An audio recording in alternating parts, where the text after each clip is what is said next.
Hello everyone. तो इस class में हम पढ़ेंगे टाइप कन्वर्जन के बारे में एंड टाइप कास्टिंग के बारे में कि टाइप कास्टिंग और टाइप के कन्वर्जन में क्या डिफरेंस है। तो टाइप कन्वर्जन को मैंने लास्ट क्लास में उससे प्रीवियस क्लास में बताया भी था कि टाइप का कन्वर्जन होती है कि जब आप किसी वैल्यू की डेटा टाइप को आप किसी दूसरी डेटा टाइप में कन्वर्ट करते हैं।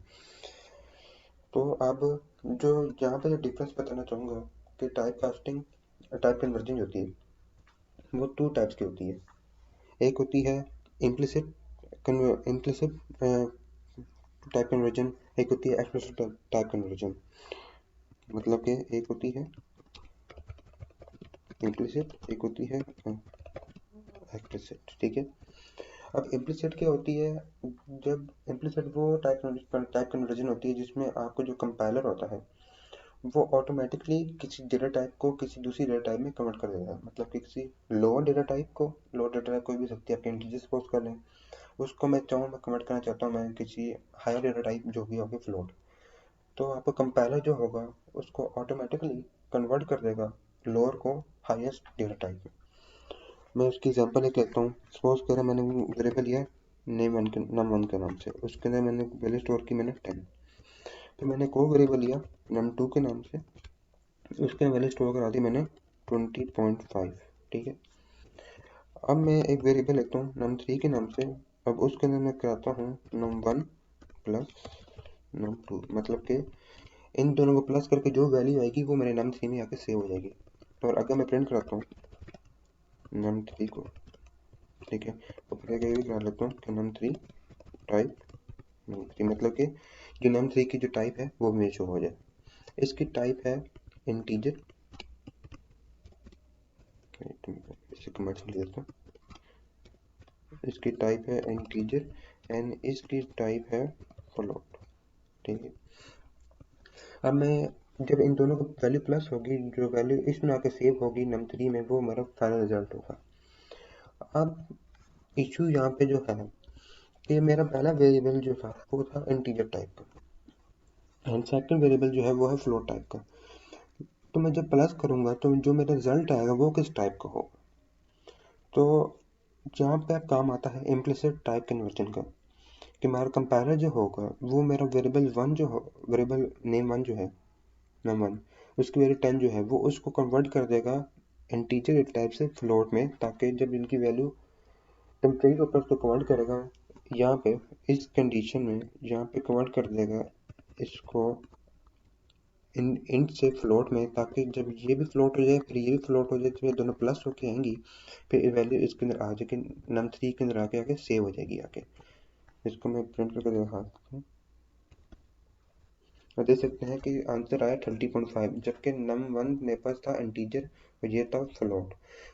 कंपाइलर ने क्या किया, उसने ऑटोमेटिकली num1 को कन्वर्ट कर दिया यहाँ पे फ्लोट में और ऐड करा दिया num2 में जो पहले से फ्लोट था, क्योंकि वैल्यू फिर इसके सेव हो गया कि num3 के अंदर जो थी 30.5, और फिर आके शो करा दिया इसने 30.5 और num3 की टाइप क्या हुई, एंड पे फ्लोट हुई। लेकिन इसका ये मतलब नहीं है कि उसने num1 को उसने इंटीजर से उसने फ्लोट में कन्वर्ट कर दिया। जैसे मैं दोबारा प्रिंट करूँ मैं कि मुझे वो फ्लोट की वैल्यू शो करेगा, नहीं, वो मुझे इंटीजर की वैल्यू ही शो करेगा, क्योंकि उसकी अपनी टाइप जो थी वो इंटीजर ही थी पहले और वो ही रहेगी। लेकिन इस कंडीशन में जब मैंने प्लस करने लगा तो उसने इसकी वैल्यू टेम्परेरी तौर पे चेंज करा दी फ्लोट में, ताकि डेटा लॉस ना हो। इस डेटा लॉस ना होने को अवॉइड करने के लिए ये हमारा कंपाइलर ये काम करता है। इसको हम कहते हैं इम्प्लिसिट टाइप कन्वर्जन, जिसमें हमारा कंपाइलर ऑटोमेटिकली एक डेटा टाइप को दूसरी डेटा टाइप में कन्वर्ट कर देता है। अब बारी आती है, अगर मैं यहाँ पे एक और मैं एग्जांपल लूँ। एग्जांपल है ये है कि अगर मैं सपोज करूँ मैं एक नंबर तो मैंने ले ली है, वो है इंटीजर टाइप का 10। सपोज करने से मैं को वेरिएबल लेता हूँ। अब मैं एज अ स्ट्रिंग लेता हूँ और स्ट्रिंग के लिए ले देता हूँ मैं 23। ठीक है, ये मेरा स्ट्रिंग वेरिएबल है, लेकिन स्ट्रिंग वेरिएबल के अंदर मैंने लिखा 23। अब ये इसको एज एन टीजर नहीं देखेगा, क्योंकि मैंने डबल कोटेशन मार्क में लिखा है, बेशक है 23 लिखा है, लेकिन उसको एज ए स्ट्रिंग ही देखेगा। और मैं इसी को ऐड करता हूँ num3 सपोज कर रहा हूँ num1 प्लस num2। अब ज़रा देखें कि मुझे आंसर क्या शो करता है।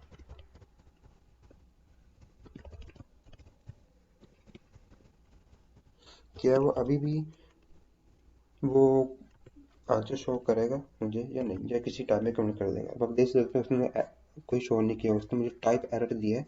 ये टाइप एरर है मेरा कि unsupported operand type for plus integer and string, कि वो स्ट्रिंग इंटीजर पे ऐड नहीं कर सकता। अब यहाँ पे एक इशू आ गया। हम बात कर रहे थे कि वो उसको ऑटोमेटिक कन्वर्ट करे, लेकिन यहाँ पे उसने कन्वर्ट किया है कोई नहीं। उसने ना इंटीजर को स्ट्रिंग में कन्वर्ट किया, ना उसने स्ट्रिंग को इंटीजर में कन्वर्ट किया। तो यहाँ पे जो पाइथन हमें एक चीज़ एक एक हमें एक चीज़ प्रोवाइड करती है इस सॉल्यूशन के खिलाफ, उसको हम बोलेंगे explicit type conversion. Explicit type conversion, इसको दूसरा नाम इसका कहते हैं हम टाइप कास्टिंग। अब यहाँ पे बात आ गई कि type conversion and type casting में क्या डिफरेंस है। जो आपकी इम्प्लिसिट टाइप कन्वर्जन होती है, जैसे मैं पहले बताया था कि वो ऑटोमेटिकली कन्वर्ट कर देती है किसी डेटा टाइप को दूसरे डेटा टाइप से, जैसे उसने इंटीजर को फ्लोट में किया था, लेकिन यहाँ पे उसने नहीं किया। तो यहाँ पे हम खुद करेंगे। जो पाइथन हमें कुछ चीज़ प्रोवाइड करती है कि हम फोर्सली एक डेटा टाइप को दूसरे डेटा टाइप में कन्वर्ट कर दें, वहाँ पे हम एक्सप्लिसिट टाइप कन्वर्जन यूज़ करते हैं, जिसको हम टाइप कास्टिंग कहते हैं। तो अब यहाँ पे मैं सपोज करें मैं करता हूँ कि मैंने num2 लिखा। मैं चाहता हूँ कि ये इसके अंदर वैल्यू ऐड हो और यहाँ पे आके शो है मुझे, ठीक है, लेकिन ये है स्ट्रिंग। तो ऐड करने के लिए मैं स्ट्रिंग को कन्वर्ट कर देता हूँ इंटीजर में। उससे क्या करूँगा मैं, एक इंटीजर का फंक्शन होता है, ये होता है प्री डिफाइंड फंक्शन जो पहले से डिफाइन है पाइथन में। इंटीजर के नाम से फंक्शन लिया, उसके अंदर स्टोर करा देता हूँ num2 को। जब मैं num2 के अंदर स्टोर कराया, अब क्या करेगा, जो num2 की वैल्यू थी ना 23 एज अ स्ट्रिंग, उसको कन्वर्ट कर देगा ये स्ट्रिंग में, उसको कन्वर्ट कर देगा सॉरी इंटीजर में। जब इंटीजर वैल्यू शो कन्वर्ट कर देगा तो ये एज अ 10 वैल्यू शो होगी, 10 वैल्यू शो होगा ना अंदर नम1 में हुआ। उसी तरह 23 स्टोर हो जाएगा num2 में, और फिर इससे मैं दे सकता हूँ, मैं यहाँ पे किया तो यहाँ पे एज अ 23 शो हो रहा है। तो जब वैल्यू इसके कमांड टू num2 के अंदर आ जाएगी तो यहाँ पे एज इंटीजर इसकी वैल्यू नहीं कन्वर्ट होगी है, और जब num1 वो पहले से इंटीजर प्लस होकर num3 हो जाएगा। और जब मैं इसे रन करता हूँ दोबारा, तो देख सकते हैं कि आंसर मेरा आया है इसका 33, इन क्लास इंटीजर है num3 की। तो अगर मैं दोबारा यहाँ पे प्रिंट करूँ num2 को, तो देखने उसकी टाइप क्या है। उसकी टाइप अब स्ट्रिंग नहीं रहेगी, उसकी टाइप मैंने कन्वर्ट कर दी थी मैंने इंटीजर में। अब